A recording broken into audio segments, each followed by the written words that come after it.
క్రీస్తు పేరట అందరికీ వందనములు శుభములు తెలియజేస్తున్నాను. ఈరోజు దినవాక్యం. యెహోవాయే జ్ఞానం ఇచ్చేవాడు, తెలివియు విమోచనయు ఆయన నోటి నుండి వచ్చును.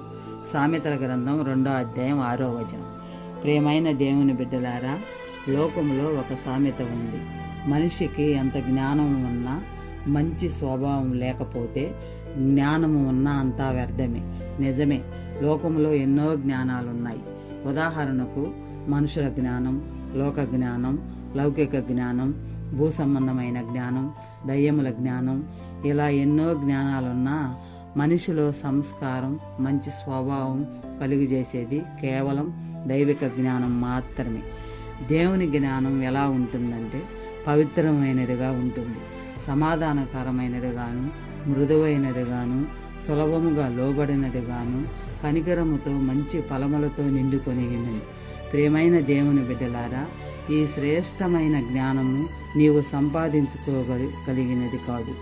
నీవు దేవుని ఎదుట భయభక్తులు కలిగి ఏమాత్రమును సందేహింపక విశ్వాసముతో నోరు తెరిచి అడిగిన ఎడల ధారాళముగా దేవుడు నీకు ఇటువంటి జ్ఞానాన్ని ఇచ్చి నీలో సంస్కారం, మంచి స్వభావం కలుగు చేస్తాడు.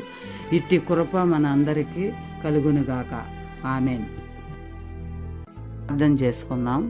జీవము గల దేవ, జీవాధిపతి, స్తుతులకు పాత్రుడా, స్తోత్రహరుడా, మీ ఘనమైన నామమునకు లెక్కించలేని స్తుతులు, స్తోత్రములు ప్రభువ. గడిచిన దినమంతయు మీ కృపలో కాచి కాపాడినందుకు మీకు మరీ మరీ కృతజ్ఞత స్తుతులు నాయనా. ఈ దినమున వాక్యము ద్వారా మాతో మాట్లాడినందుకు వందనాలయ్యా.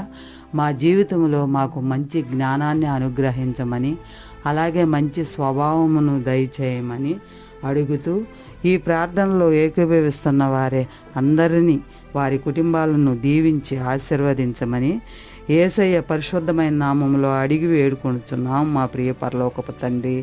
ఆమెన్. అందరికీ వందనాలు.